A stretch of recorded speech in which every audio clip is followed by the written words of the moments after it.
Namaste, Galactic family. Welcome back to the channel, guys.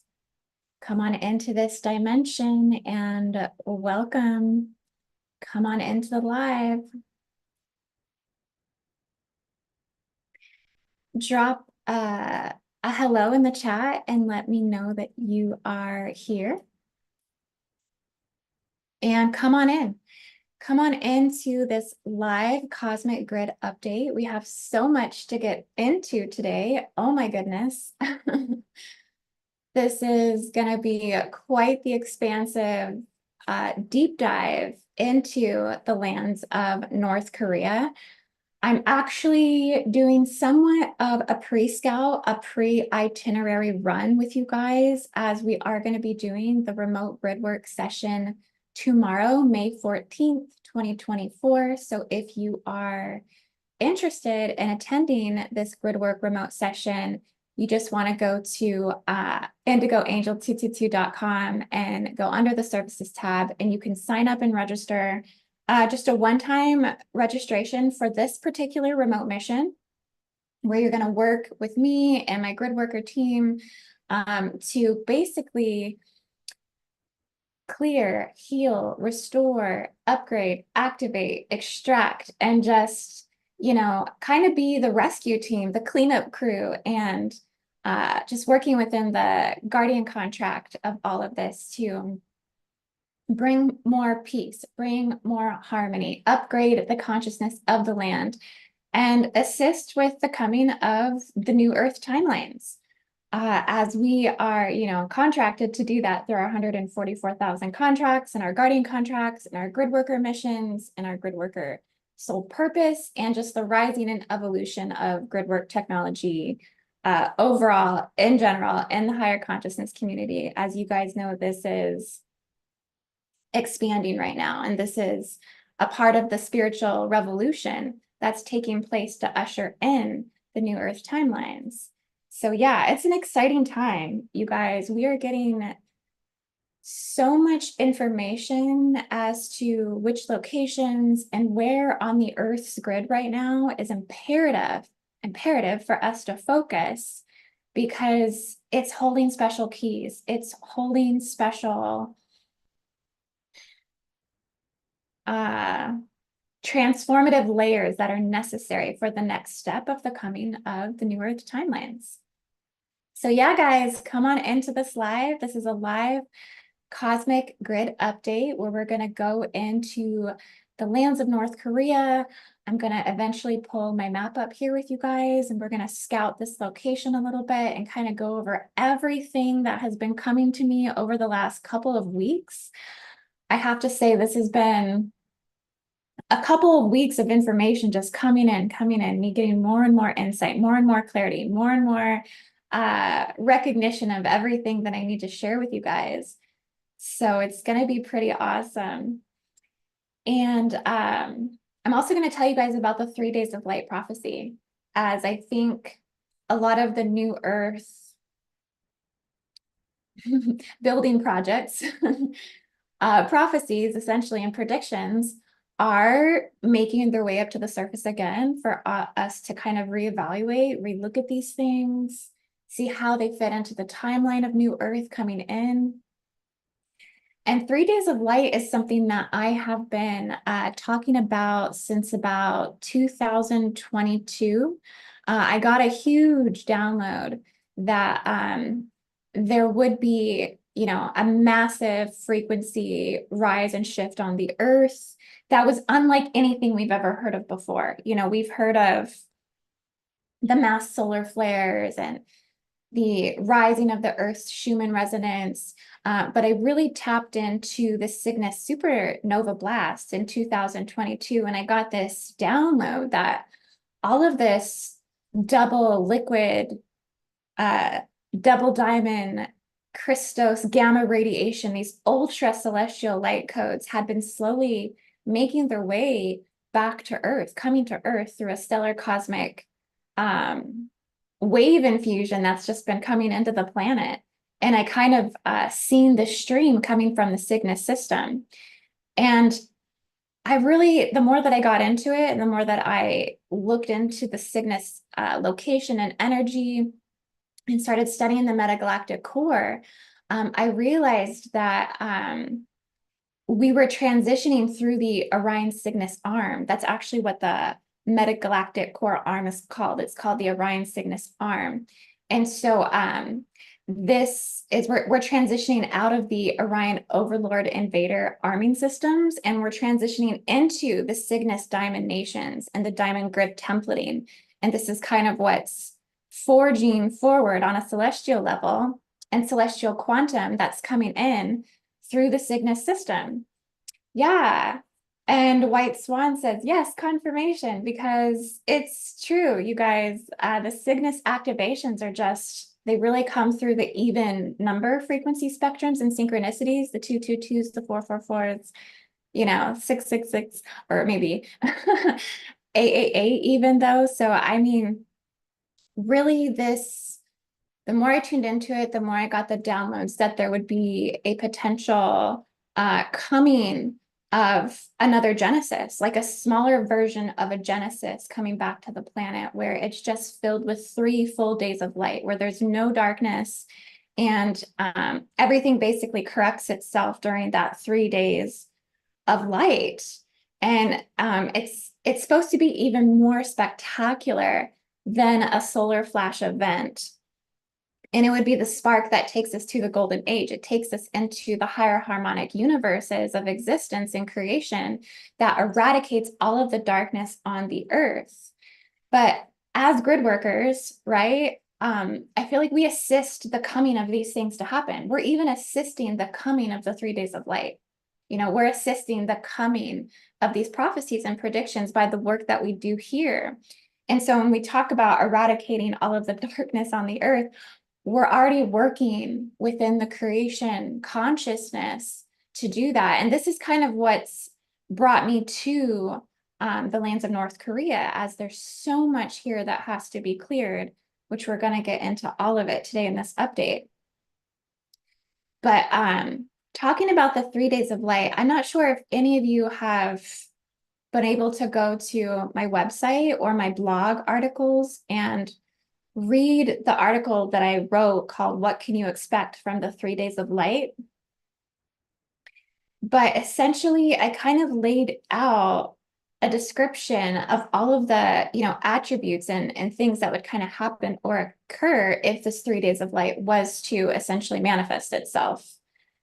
But it would be the culmination of the second creation. So it would be like a second Genesis, and humankind, basically what happens during that time is they acquire all of the attributes of God, like all of the 99 attributes of God is acquired essentially. And it gets basically rediscovered within the consciousness body. It's reawakened within the soul template and the spirit template. And it reconnects everybody on the planet instantly back to source, back to the eternal creator. There's no more obstructions. There's no more blockages. Oh my gosh. Thank you, Arizona Raven. Thank you so much for, putting that in there for everyone. Because the blog it's pretty, there's really, if I even was Google searching last night and I was looking for other things on any predictions or prophecies on the 3 days of light, and I just could not find anything else that's come up. If anything, there is a prediction for 3 days of darkness to occur, which, it's like, okay, well, if there's a 3 days of darkness, there's definitely a 3 days of light, like everything existing within the dualistic spectrum. So there's definitely room for the 3 days of light prophecy to happen. But if it occurs, there's also going to be light templating reconstruction that takes place within the earth, illumination of the firmament that happens, and then we have the building of the golden light cities, right? Because it kind of activates that to happen. Essentially, a lot of these golden light cities, seraphim light cities, currently underground, currently in the inner earth, and they get activated. They get re-brought back up to their full expression and connecting the heavens with the earth realms. Also, light will access the deepest, darkest spaces on the earth. Places like North Korea. North Korea is a dictatorial leadership zone, basically in the planet where most spiritual and emotional and mental freedoms and physical freedoms are the most limited. They're considered to be some of the world's most brutalized people by Human Rights Watch. You know, they're not permitted to leave their country. There's all kinds of consequences to if they leave their country. There's all kinds of consequences, like death penalty, basically. No trial, just straight death penalty. There's actually funds on online. If you kind of search, there's all kinds of like funds you can donate to try to help, you know, I guess they're called defectors, people who, you know, do eventually escape and kind of make it out of this totalitarian dictatorship. And they kind of tell their stories about how, like, you know, they don't have anything to go back to. They can never go back to their country because they'll be executed. And if they do this, a lot of times their family is also executed as well. So yeah, this is a place where there's a lot of dense energy here. And it really has to do with communism, right? Like, there's actually so much to this. There's so many layers to this. It's insane. I'm going to try to touch on as many as I can for this cosmic grid update. Just checking the comments really quick. That's amazing. Sunday morning, I was woke up at 1:11 to look at the sky and just heard we are having 3 days of light. Oh, wow. Amazing, Sophia. I saw golden rays last night too.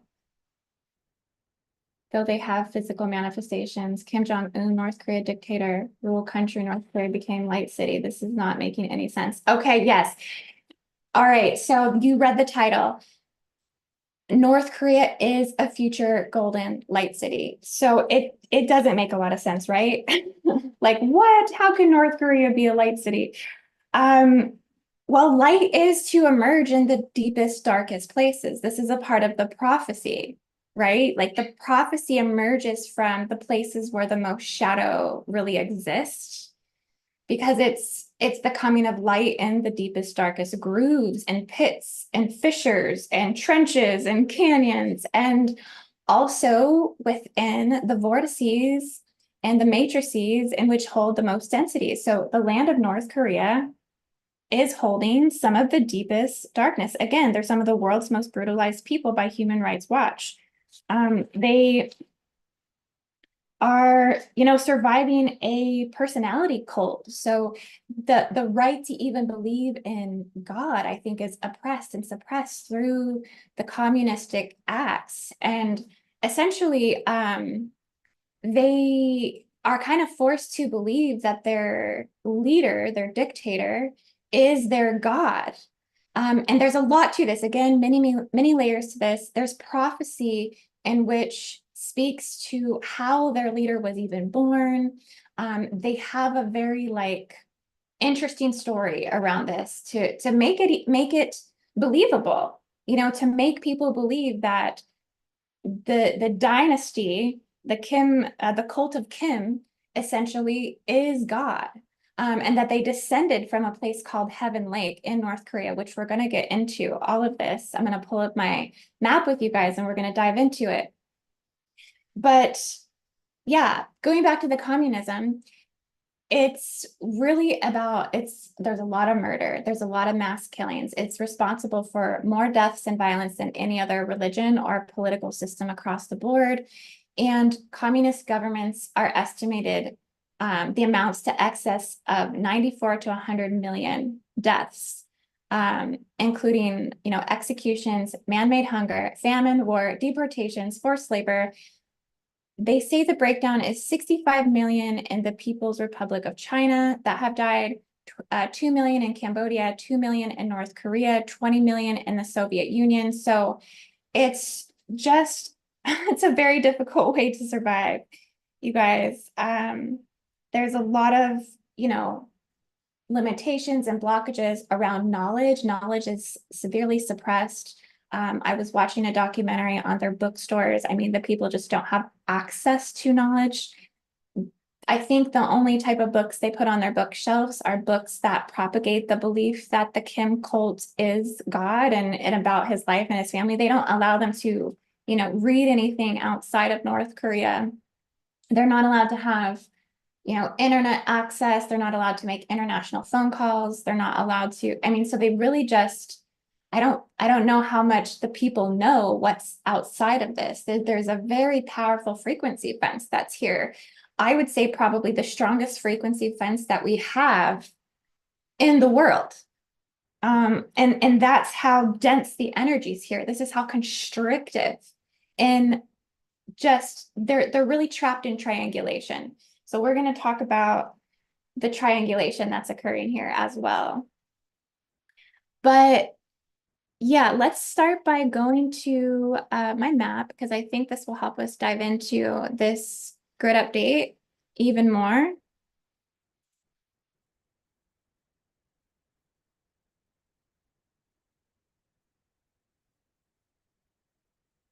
Okay. And oh, Noko's here. Hey, girl. Hey, Noko. Yeah, come on in, everyone. We're just getting started for this cosmic grid update. And we're going to start by talking about Heaven Lake. Okay, so you can see this China and North Korea border boundary line here, where they're basically splitting the territory of Heaven Lake, because this is a very significant lake in North Korea. I'm talking significant. This lake is at the top of Mount Picchu.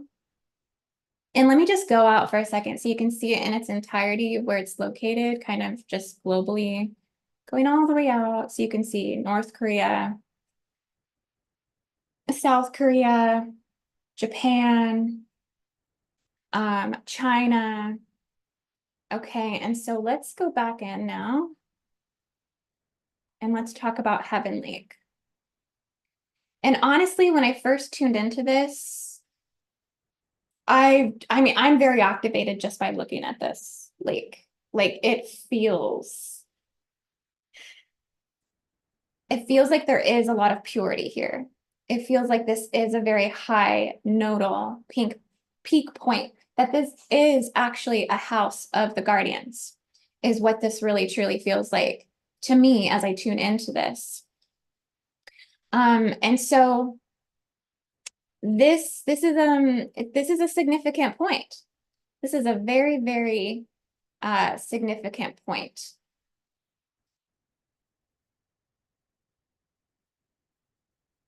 There's so many prophecies around this lake. The eruption of Heaven Lake, because Heaven Lake is a volcanic crater. Okay, and it lies on the border between China and North Korea, and it's divided between these two countries, but it's recognized as the highest volcanic lake in the world by the Guinness World of Records. Okay, so when we talk about these very high lake points, we just talked about Lake Titicaca holding the flora and the fauna to the pre-fall of man timelines. This Heaven Lake is probably holding all of the energetic templates, all of the flora and the fauna, all of the everything that would be connected to maybe even heaven itself, Tara, Tiamat, every higher dimensional earth body plane in which existed at one point in time in the physical, all the way to the spiritual or the ethereal. It's probably compartmentalized here energetically at this point, given that it's one of the high points in the world, right? It hasn't been affected by flooding or anything like that. So it is holding a very pure crystalline essence and structure within it. According to the Korean legend, the lake and the mountain that cradles it are said to be the birthplace of all Korean civilization. So they actually do believe that their entire peoples came from this point. So this is another reason that makes it so significant. They are a It's a symbol of culture and history that binds the people of North and South Korea, as well as a reminder of the ideological divide that has kept them apart for 50 years. Right? Okay, wow, think about that. What is one of the main things like we deal with here, like besides my mind control and all this crazy stuff? We deal with division. We deal with separation between good and evil and light and dark. And it's kind of almost playing out here, like the totality of it, this duality, this battle of light and dark. It's literally playing out in North and South Korea. Nunu says, I was just going to say it reminds me of Lake Titicaca. Yeah, well, the elevation, certainly. But this is even more powerful. This is even more activated because this is volcanic. This is active. This is predicted and prophesized to erupt at some point. So it's really interesting. All Koreans subscribe to the same legend about the creation of their race. Hwang, Hwang, they call him the son of the divine creator, descended from heaven to rule the Korean peninsula. While looking over his domain from Mount Pictu, he overheard the prayers of a bear and a tiger who wanted to become human. And Hwanung gave them each some garlic and mugwort, a medicinal herb, and told them to go into a cave and wait for 100 days. And the tiger became impatient and left early, but the bear remained. And Hwang rewarded her by nurturing her and turning her into a beautiful woman. And so this is kind of like, it's interesting, right? It's almost saying like the Korean soul, the soul of the Korean people, that they're bears. They're like bear spirits or bear souls. So that might give us some insight, into maybe the way they handle things, right? The way they handle relations or just energy in general, the way that it could be very protective and nurturing and loving, but also very ferocious and predatorial and a beast at the same time. Now the story goes in 2333 BC on Mount Pictu, that woman gave birth to a son named Tangun, who ruled Korea for the next 1500 years. And Koreans on both sides of the border honor Tangun's memory here. But the North Korean version of all of this, you guys, the North Korean version is that Kim Jong-un II was born in a cabin on Mount Pictu. So the second leader of North Korea, totalitarian dictatorship, their personality cult, okay, that's been existing for decades. They have a Mansuyuk Grand Monument in Pyongyang referred to as the eternal leaders. So these are considered their eternal leaders. Kim Jong II, which was the second eternal leader, was supposedly born here. And a bright guiding star appeared over Mount Pictu, and the sun rose like a flame into the sky. A rolling winter thunder stopped, and a rainbow appeared, and a large rock on the mountain changed into a heavenly horse, which trotted down the valley. Newborn Kim Jong II, clad in battle armor, climbed atop the horse and spurred him across the sky. That night, a new lodestar appeared in the sky, symbolizing Kim Jong II, the greatest leader since Tangun. I'm getting a lot of this information from an article that I searched last night on prophecies of Heaven Lake and Pictu Mountain. So when I get done recording, I'll leave down in the description the link to this article if you want to check it out. But so they have these prophecies and these beliefs that, I think makes these things very relative and obviously believable to the North Korean people, right? So like they have these prophecies. So I mean, they probably are believing that, this Kim family line are immortal, that they are immortal beings, that they are demigods, that they are gods themselves. So the people truly, truly believe this. And not only that, one of the ways that they also kind of like submit this into the land is in the past when we've done grid work, you know, in reversal gate sites such as like Washington, D.C. and Rome and all of this. One of the main things that are in these places, one of the main things that hold this patriarchal dictatorship, like this, the patriarchal tyranny, the king of tyranny implants, the king of tyranny implant, what it is, it's basically the phalanx. It's basically the obelisk system, right? The obelisk network. And so there are sacred spiritual rights that this family line must have, because what they're doing is they're erecting over 3,200 obelisks all over North Korea that basically have tokens of respect to the cult of Kim. They have tokens of respect to their, eternal president, their eternal general, that basically erects these, what they call them, the eternal towers. So they erected 3,200 obelisks and call them the towers of eternal life. And so all of these towers, a massive obelisk system running in North Korea. Some of the most famous ones, they don't have like specific names for them. They gave me the locations of these on Wikipedia.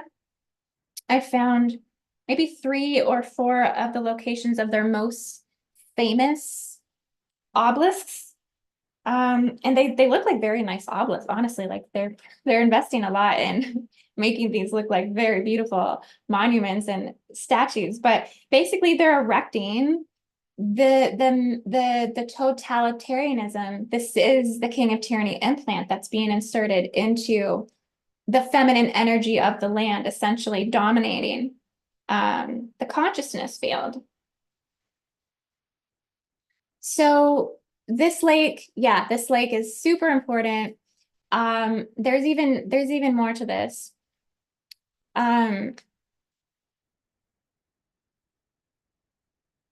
Now the South Koreans have kind of an issue with Mount Pictou, because obviously it's not being shared with them. And they do have spiritual connection to this as well, spiritual rights, but they've been considered an eternal enemy to North Korea, essentially. So many South Koreans are angry that Mount Pictou is being used to perpetuate what they call the big lies of North Korea. The cabin where Kim Jong-il supposedly was born has been turned into a tourist attraction, and the words he supposedly carved into it nearby are trees that have been preserved like a communist version of the Dead Sea Scrolls.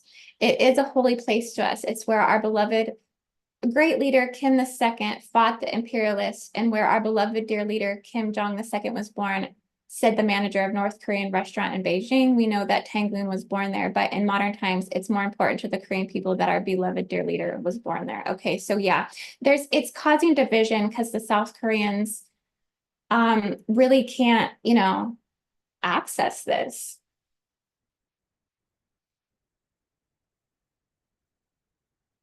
I'm wondering if the South Koreans have to go over on the China side to actually go here or visit this Heaven Lake, because I do know there's like monuments here that are very, very important. Now, the prophecy of this Heaven Lake is that at some point, the eruption of this volcano will be so significant that it will dissolve the divide between North Koreans and South Koreans. So if this erupts, this prophecy comes true through the new Earth timelines, through the terraformation of Earth that's going to take place, through the building of the Golden Light City in North Korea that's supposed to emerge here. Now, the building of that Golden Light City that's supposed to emerge here, this comes through the prophecy of this Heaven Lake erupting, this volcano erupting. And again, this is why the remote Gridwork mission here is so important at this time. North Korea will be in the future a new Earth location of a grand golden light city called the City of Angels. Okay, so you'll have to look at Lori Adil Toy's map, IamAmerica.com, where she prophesizes 51 locations of the golden light cities and where they're going to emerge. She prophesizes that North Korea will be one of the major locations of a golden light city. And there's going to be 5 in total that surface in East Asia. So North Korea being the largest, it may be the largest golden light city out of all the 5 that surface in East Asia.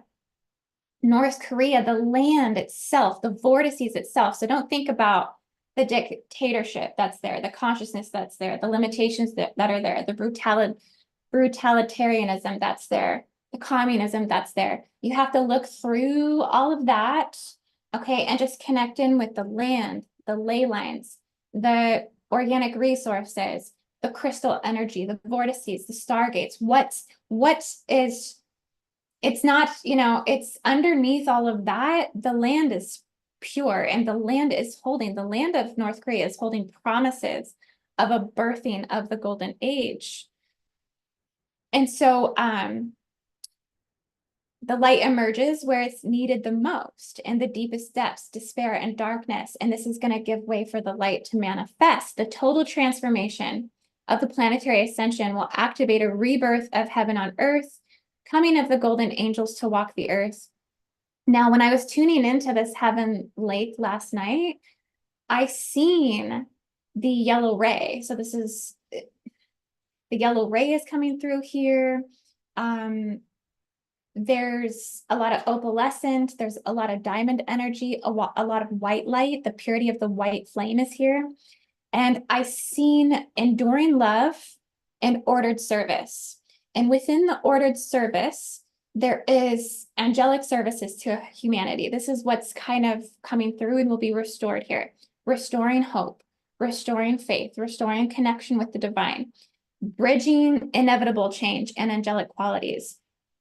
And it is to repair hope, right? It is to restore the blessings that change is possible in the hardest places. Like, it's necessary for a golden light to emerge here out of all places in the world. It will be a new celestial city, a holy city in this eternal state where they lay claim as eternal leaders. There will be the merging together. And it's hard for us to fathom this or comprehend it entirely. I get that, how this is happening. But it's prophesied heaven and earth become one in the lands of North Korea. And it's necessary. The angels in North Korea that are pouring out wrath, that are pouring out hatred, that are pouring out envy, they're going to go through a transformation. They're going to release the judgment seals.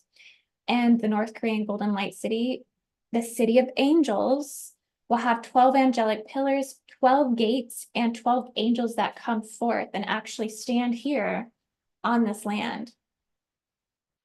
So it's pretty incredible, right? Now let's talk about maybe like what has to be transcended. So I'm going to kind of zoom out here.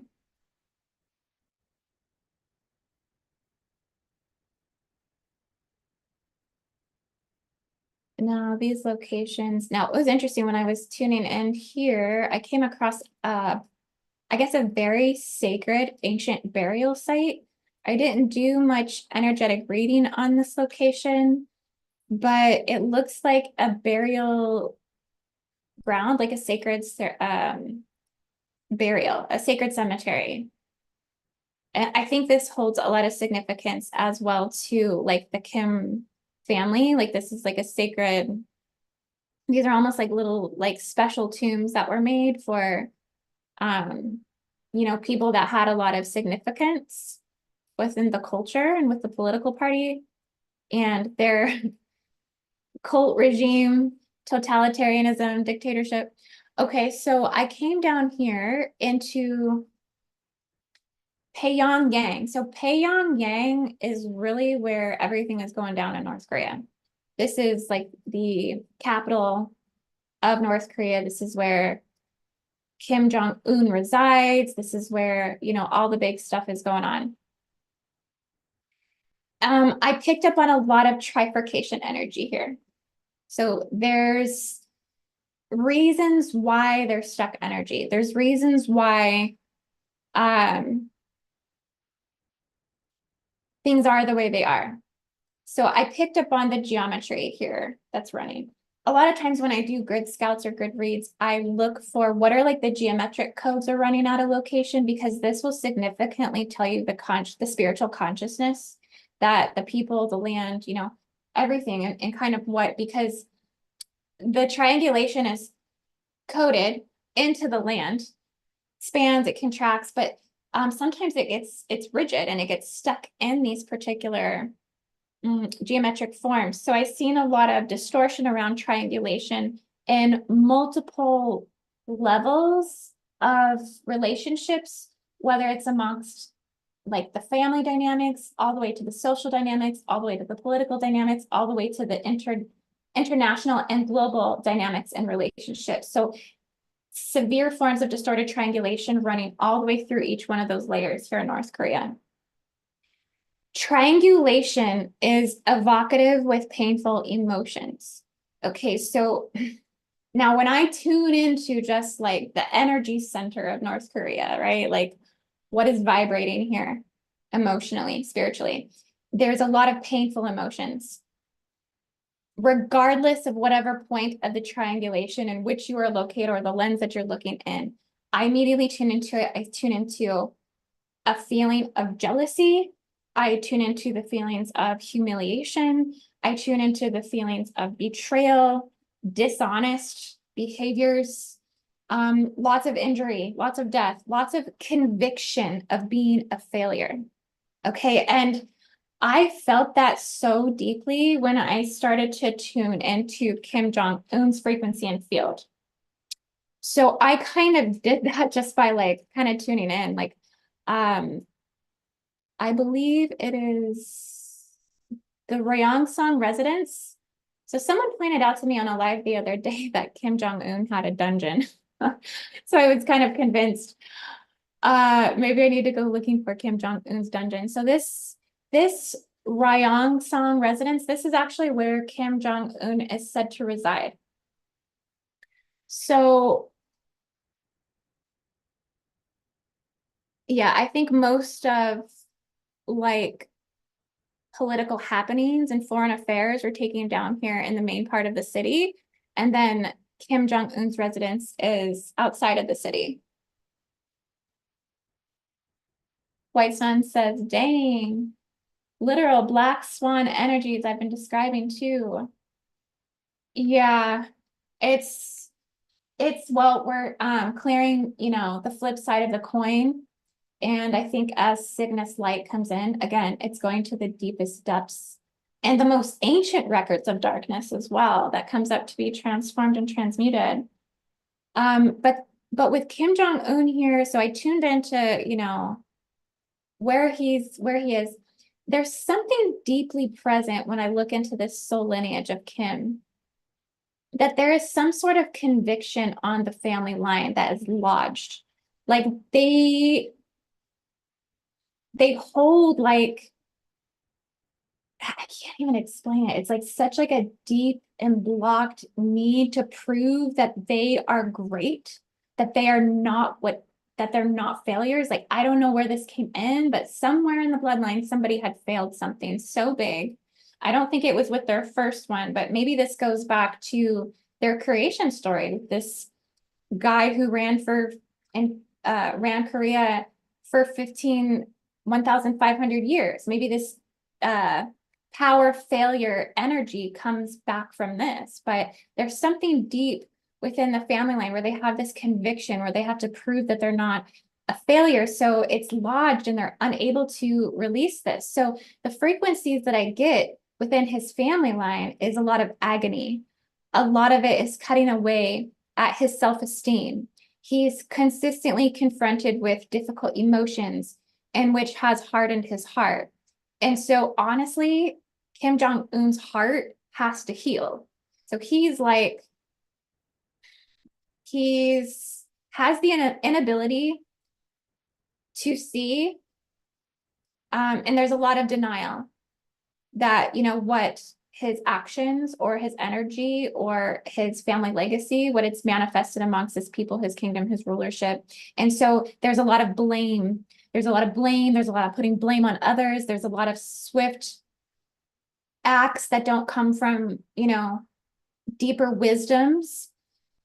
This plays out in the international relationships with North Korea kind of being positioned in so many places in which you find warfare, positioned in so many places in which you find sales for nuclear missiles and weapons.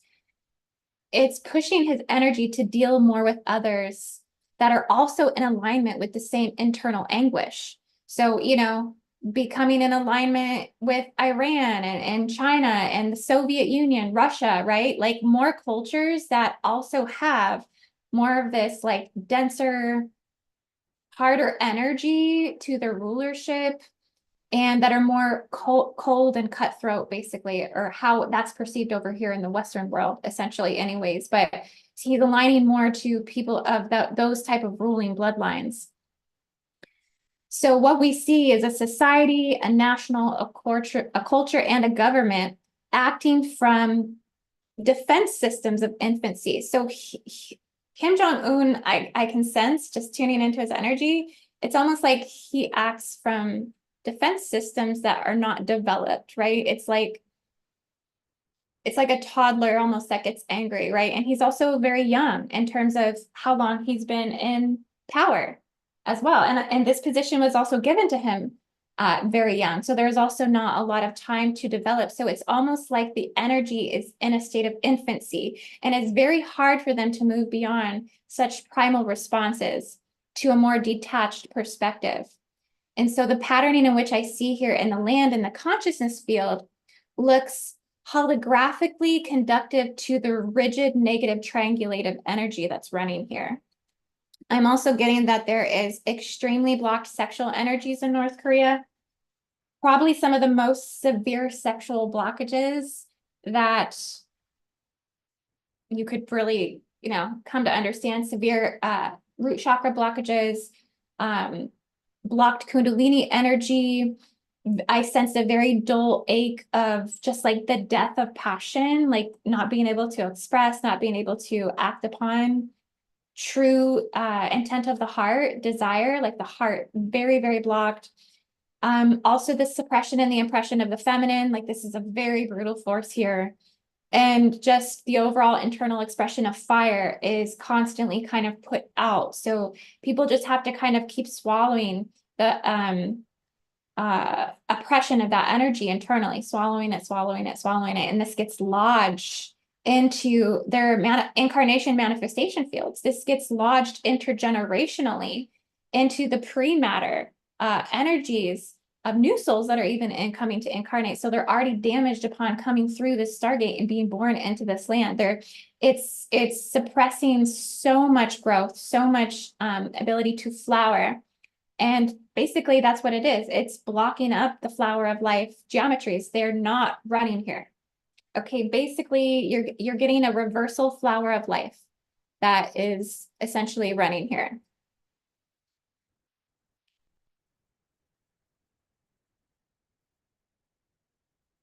Noko says we are also divinely connected in the work we're doing and in the grids. Nunu says bully is a relevant word, I think. Well, yes, but I mean, we also have to kind of internally understand, I guess, spiritually, emotionally, energetically, mentally, and just with the consciousness level, the consciousness basis in which what we're dealing with here. Because, and honestly, for those things to shift, for the golden light cities to emerge in North Korea, that's what will come forward is like deeper levels of understanding what has to be cleared here.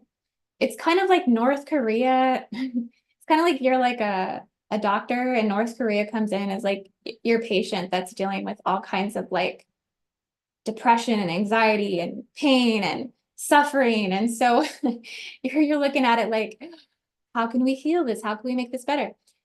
what it is I'm seeing that within the people and within the dictatorial leadership and the cult of Kim, basically they're locked in a very, very deep victim-victimizer program. That's basically what's running here. Think victim-victimizer program, but even worse, it's trifurcated. It's trifurcated, kind of like this triangle here.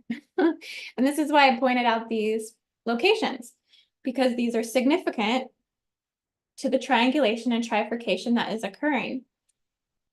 Their victim-victimizer program is more so based on a betrayal dynamic. So we have betrayal, which is the divided soul. There's usually three-part players to every situation when it comes to dealing with relations and energy and consciousness in North Korea. You have the betrayer, the divided soul, you have who was betrayed, and you have the apparent victim, and you have the instruments of betrayal, which is the victimizer. And again, this plays out internationally with their relationships. You have the divided soul, North Korea and South Korea. You have the betrayed or the apparent victim, which maybe could be seen as like China or Japan, and then the instruments of betrayal, which would be the victimizer. Whatever which way you play those cards, there's a triangulation of strife in which is controlling a rigid or strict or inflicting energy that doesn't allow for, healing and release of this hard energy within the regime basically to be released. So yeah, we have a lot of negative emotional energy that's entrapped in North Korea. And this in turn creates splitting behaviors, just a lot of like character assassination, and there's a lot of playing favorites. There's a lot of pinning people in situations against each other. It's just like constantly playing like this dirty card, this dirty energy. Now, this arch of reunification is really important here. Let me tune in to see if I can. This took me a while to find because you actually cannot find this just by searching for it by its name. It won't come up in the search. I could barely find it on Google Earth.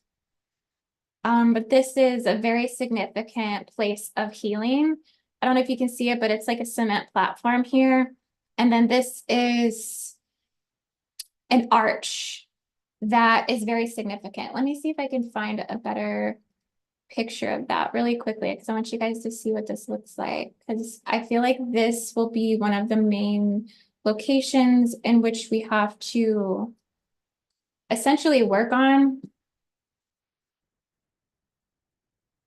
So let me share this picture for you.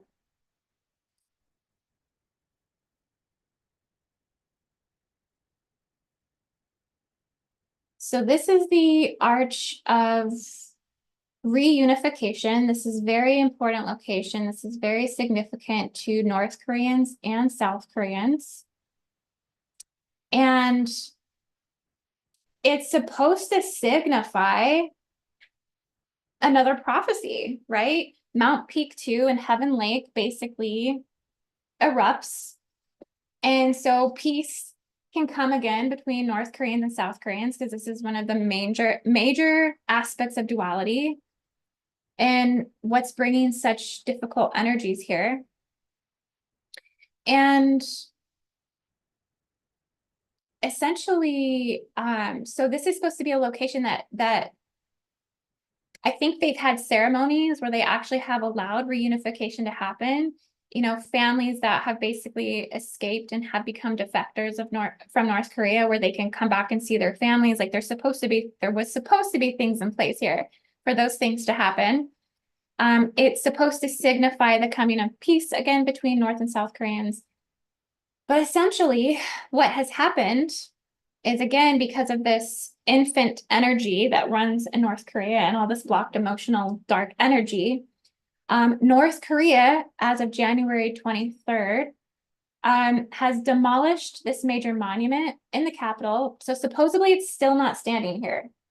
Now, I'm not sure if this is true or not, actually, because when I look at it on my map, it is still technically there. So either maybe the satellites haven't updated on Scribble's maps or on Google Maps. I don't know, maybe someone can look on Google Earth and see if you can find the Arch of Reunification. Let me know if it's still standing, because I think Google Earth satellites are probably more like up to date.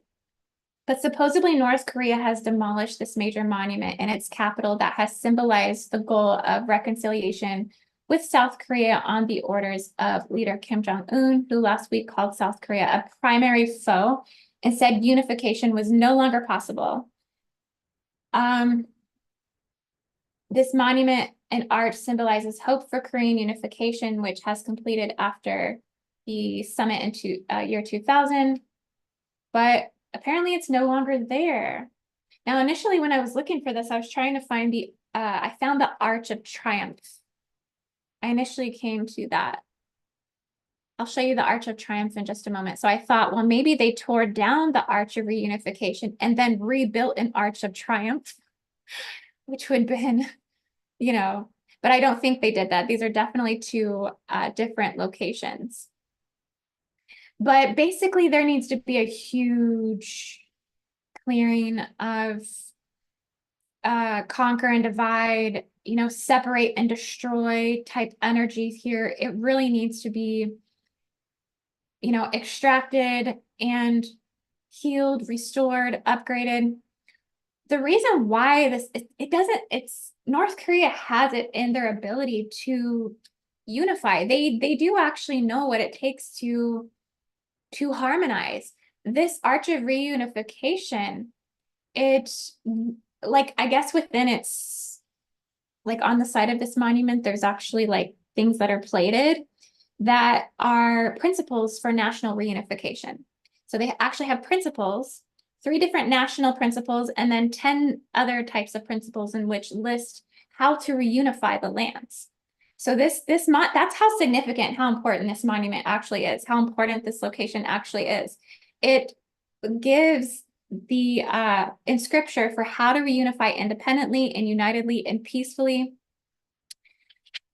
First, the national reunification should be achieved independently without reliance in outside forces and free from their interference. Secondly, great national unity should be promoted by transcending the differences in ideas, deals, and systems. And thirdly, national reunification should be achieved by peaceful means without resorting to arms. The emblem of the 3 charters, the 3 principles of national reunification.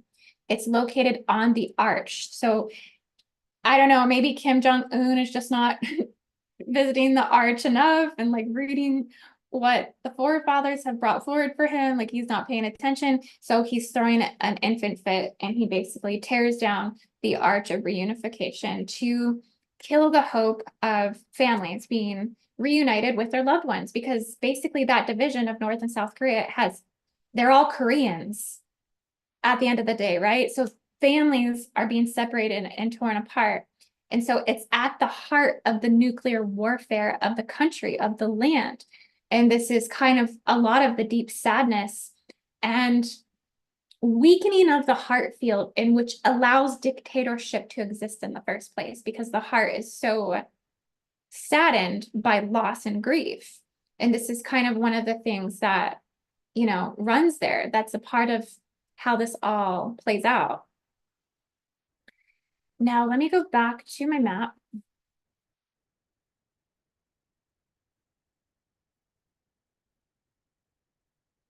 Checking out the comments.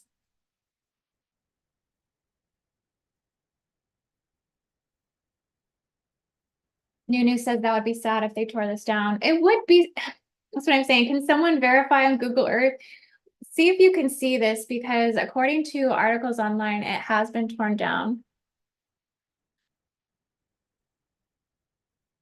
Hello, Indy. Very interesting. Thank you for sharing. Hey, thank you. Yeah, come on in, guys. If you're just joining the live now, you do have to be subscribed to the channel for at least 60 seconds to put a comment. But I'd love to hear from you in the chat. Demolished in January 2024. Oh, yeah, that's what they're saying. Like, can you believe that? The one piece of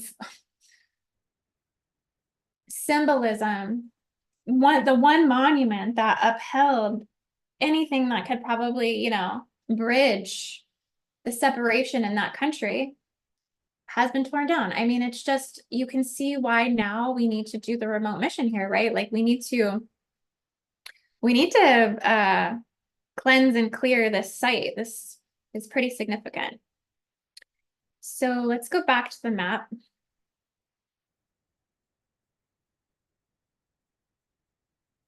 I hope this is all making sense for you guys today.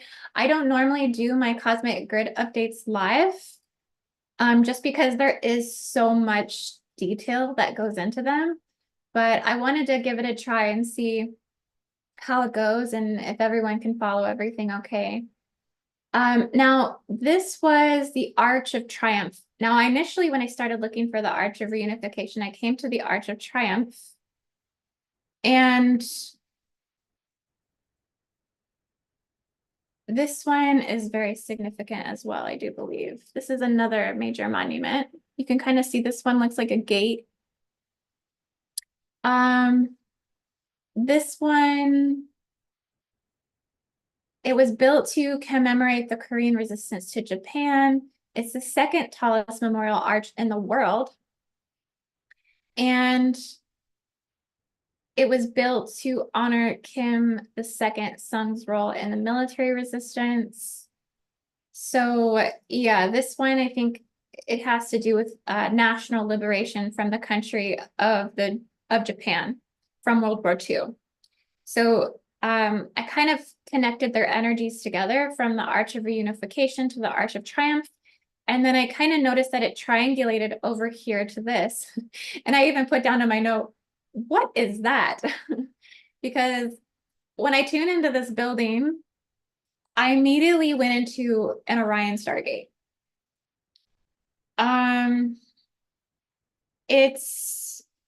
I'm not really sure what it is, and I wasn't able to research enough to figure out what this building is, but it almost looks like a black missile or like almost like an Orion ship. And then there's a lot of interesting geometric forms around it. To me, it looks like an Orion like station, an Orion gate system, an Orion political access point. Like I'm really feeling the Orion energy here. Let me know what you guys pick up on as you tune into this complex here. I'm gathering this must be one of their, political buildings. There's a lot of dark energy here. I almost get like a vault of death, even like just like things are really sealed here and mysterious. And I think they're using, geometric technologies to navigate energy.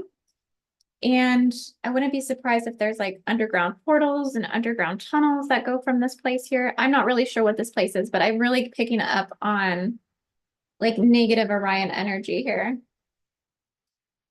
But it's almost as if the arches that sustain unity and victory and growth, progress, overcoming hardships, everything that's needed, it may be negatively triangulated with this dark Orion Stargate portal and vortex. That's just kind of one of the things that I picked up on here.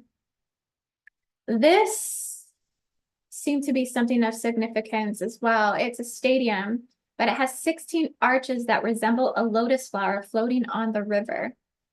And it's like a stadium that they have here. And what I kind of picked up when I tuned into this is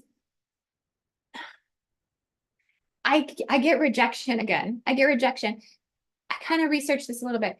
It's a huge complex sports complex in which they built to host like the World Olympics games. Like and almost get rejection. Like North Korea wants acceptance from the rest of the world. They actually want international recognition, and they actually want the rest of the world to accept them and love them and embrace them and know who they are. But they are casted in their own black shadow. They run behind their own tail as it gets scooped up between their legs. Like they're carrying shame, they're carrying anger, and they feel rejected and they feel abandoned by the rest of the world. So they make these grand gestures to call people into their country, to show that they could be nice, that they could open up, they could be welcoming. But then they get bitter behind their own anger again, behind their own wrath, behind their own jealousy, behind their own envy, and it blocks and shuts them down again.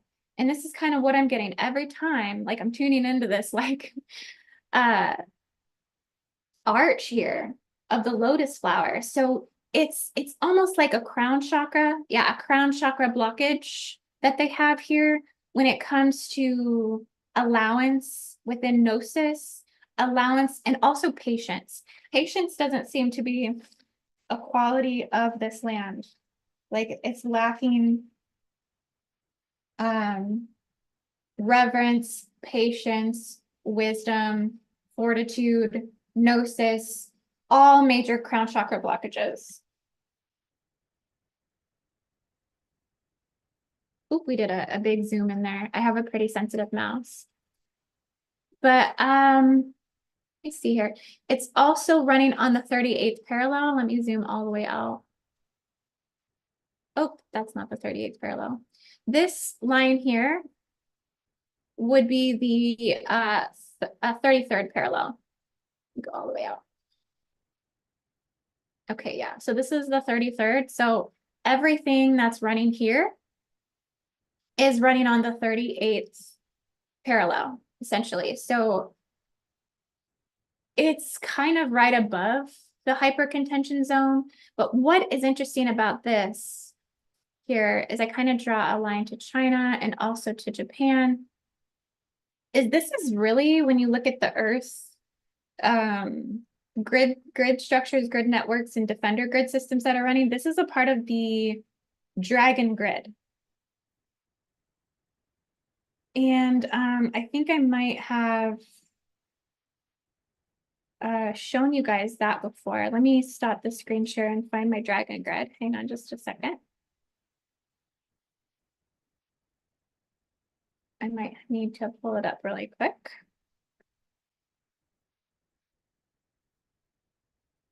Now, if you go to my website and go to my coursework tab and go to my Gridworker glossary, and then scroll down to the Dragon Defender grid, you can look at this in more detail. But I just wanted to point this out for you guys.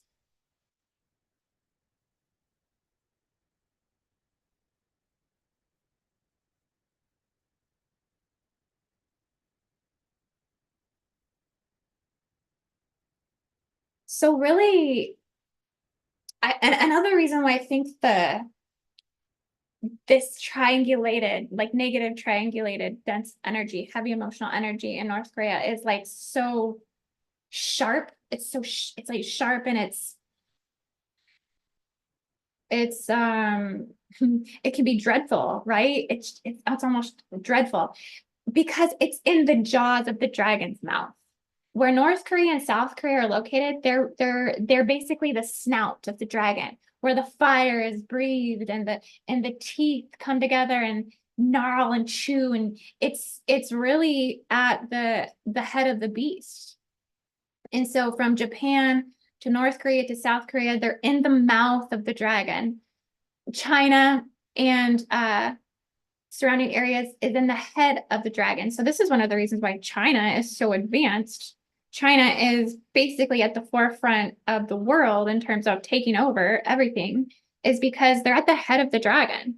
So they're at the head of the dragon force. I mean, China's national animal is the dragon. That's not a coincidence. That's not a coincidence for the energy that's running there. That's why they're at the head of AI development, 6G development, trade, world trade, why they've bought land. They own land in every single country all over the world. They've taken over all of the ports all over the world.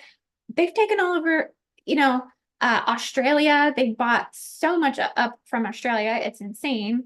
Like, and they own all the ports, which means they own all international trade. And most countries around the world are doing most of their international trade with China. They're their number one import and export ally. So yeah, head of the dragon, the mindset, right? The head of the dragon is what? We look at, these are all communistic countries, communistic mentalities. This is the mentality in which the dragon has tried to bring forth the beautiful aspects of collectivism, because communism is kind of like an offshoot of unity consciousness, but it's like it's gone inverted. It's gone wrong. It needs to be recalibrated. It needs to be fixed, repaired, rehabilitated, upgraded. The consciousness of collectivism and unification needs to be repaired. Again, why focusing on that arch of reunification? Again, I think in terms of grid work, this is very significant. Shout out to Noko as well, who brought that to my attention with that specific arch. But yeah, so this is kind of the dragon templating. Now, I think there's a light and a dark to this, as all things that we're dealing here within this universal system. But this isn't to be a negative grid necessarily. Like this one here is considered a defender grid. This is a dragon defender grid, which means it has very powerful initiative energy. It's an initiator energy. So as much as this grid can harness positive energies that would defend the earth against harm, that are a part of the earth spiritual defense system, spiritual immune system, coming through white dragon king and queen lines. Again, the bulk of this really activated here in the spine of Albion, where you actually have the spinal aspect of the dragon. But there's the good and the bad that rolls within this. And I think it's just a consciousness in which has to be interpreted. There's so many levels and layers to this. When you kind of tune into it and start really evaluating, I guess, the life spiritual components of the dragon's energy versus the competitive aspect of the dragon's consciousness, in which brings forth the predatorial dragon, or the triumphant dragon, in which just wants to destroy and consume everything for itself, essentially. But yeah, ultimately, the head of the dragon has like the highest levels of self-discipline and the ability to focus into aligned action. And so this is also maybe one of the reasons why the forces in China, the forces in North Korea, the forces of Japan, while these countries are really kind of at the head of all world wars that have occurred, and all world war actions currently that would be occurring to propagate more of the evolution of World War III coming. Like, these power positions are played in specific ways because of this dragon force, and because it's an initiative energy to bring forth what's to manifest and unfold, essentially.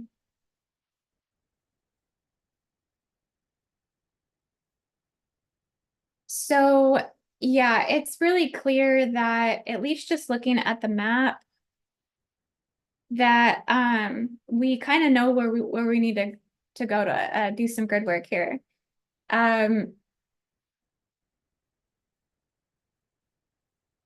There's a coming of a golden light city that's to emerge here, but through that coming of that golden light city, a lot of things have to collapse and dissolve.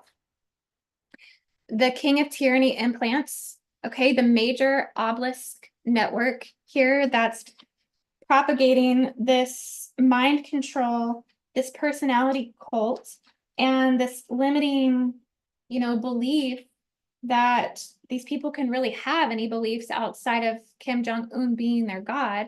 Essentially, if someone is to even utter this, like speak this, they could be killed. Like, the most severest repercussions, if you even speak out negatively against the leader, the severest repercussions.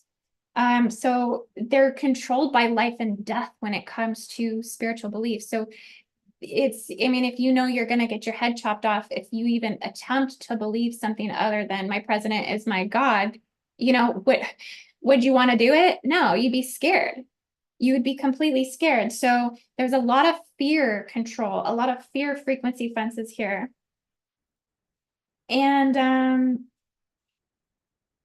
the king of tyranny, like it's controlling through domination, control. The women are, they probably don't realize it, but most of them are ran through forced breeder programs through these particular bloodlines as well. There's a huge hybridization program that's running here. And so yeah, a lot of clearing would need to be done on the major obelisk system. Also, soul enslavement and slavery, famine, drought, severe penalties of death and execution. We want to clear any of the underground tunnels in which are leading out of North Korea into South Korea, because there's probably a lot of people that are underground waiting to be saved, waiting to be rescued. And so there's that. We also have to clear the use of negative nuclear weapon systems here. When we talk about planetary doomsday and diabolical things, diabolical acts, I mean, this is kind of the location for this that's unfolding globally and worldwide. There's a lot of dark underground weapon building facilities here in North Korea. And so this is something that has to be cleared.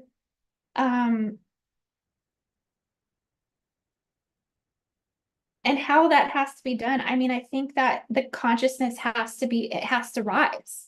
We have to remove these like pins of fear, these pins of blockages that doesn't allow the consciousness to move beyond death and destruction as a means of solution. There's also a lot of secret concentration camps here. It is said that according to satellite images and defector testimonies, there's over 200,000 prisoners that are held in 6 large secret prison camps without trial. They're made to work until their wrongdoings have been basically, come to the light. And if they've even been deemed politically corrected to be rehabilitated back into the community, can they be released? Other than that, they're executed. The UN accuses North Korea of crimes against humanity. 10,000 people die in North Korean prisoner camps every single year due to malnutrition and just infections, like just brutal living conditions, all of it. So, and also one of the other major things here that is happening that is probably one of the biggest things is trafficking of organs. So I guess a lot of North Koreans are trafficked to China and vice versa for their organs. Organ sales in China and North Korea, like people know to go to China. Like if you need an organ, like they go to China. A lot of times they get those organs from North Koreans. So North Koreans also sell out their own people for organ, basically to sell organs. And it's like a huge profitable business. It's like something like unheard of. And I think that's something we'll get into more in the remote mission work as we like work to clear some of that stuff as much as we possibly can from this point of just assisting divine will and ushering in the healing energy that's needed. So yeah, guys, it's hard to see, right? It's hard to see that North Korea could potentially be a golden light city in the future, but that is the prophecy. That's the prophecy. That is the prediction with all of this, that all of this darkness will come to the light. And the more that we hold that as knowing, the more that we hold that as truth, the more that we work to aid and assist the coming of this prophecy, it will restore these angelic services back to humanity and back to the people of North Korea, restoring hope, restoring faith, restoring their connection with the divine. I really feel like that heaven lake, like that is a divine, like God portal. And I do feel as I tune into that it is anchoring, heaven into earth there. And so they do have this very sacred location there that I think is gonna bring a lot of significance in, unbinding all of this, essentially. But yeah, guys, So be sure, I'll leave links in the description. Come and join us in the North Korean mission. You see everything we're going to be working on. You see how important this mission is, how much it's going to bring forth changes, revolution, spiritual upgrades, assistance to the land, assistance to the people, assistance to the consciousness.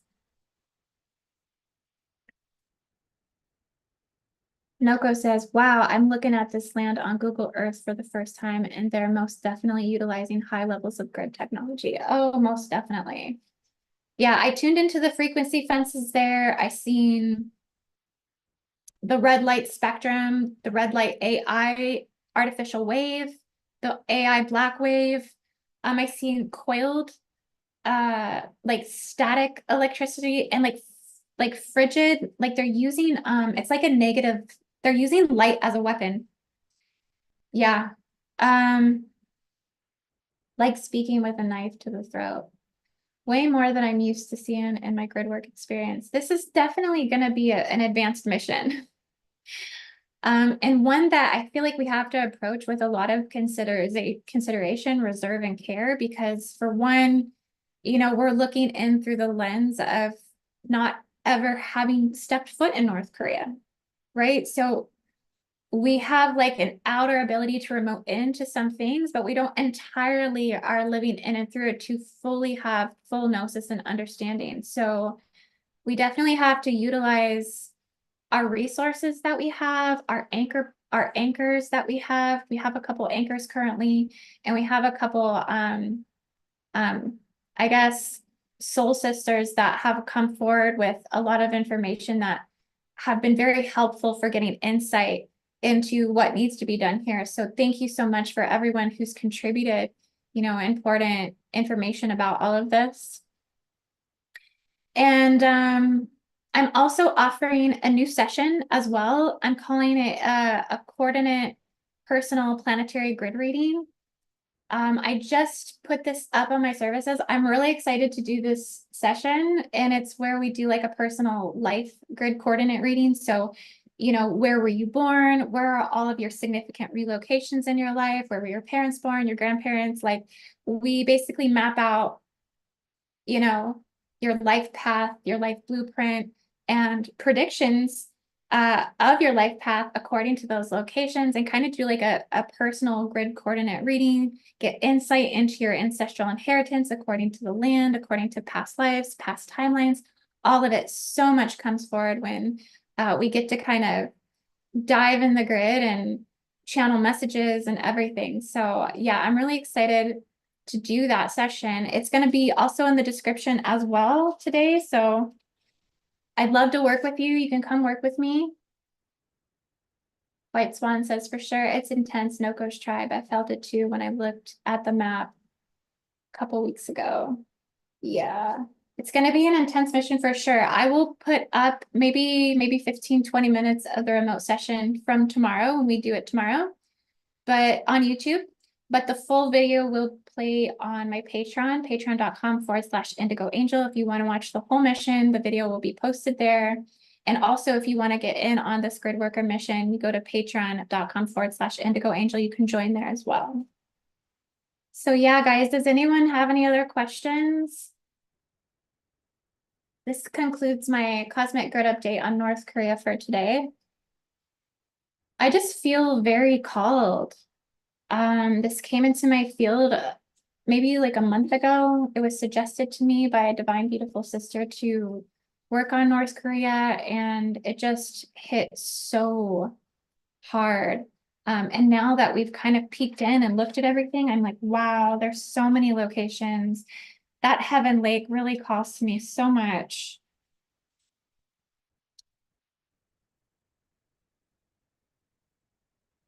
I'm just re-looking over my notes. See if there's anything I missed.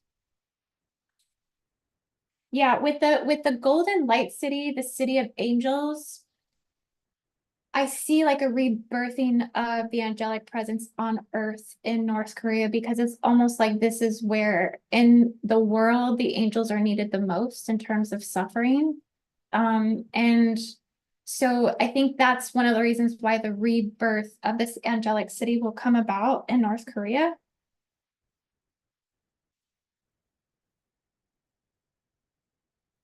All right, guys. Well, I hope to see you at the mission tomorrow, and I look forward to anyone booking my new planetary coordinate personal grid reading. And yeah, I hope everyone has a beautiful everything. And namaste, everyone. Take care. Till next time.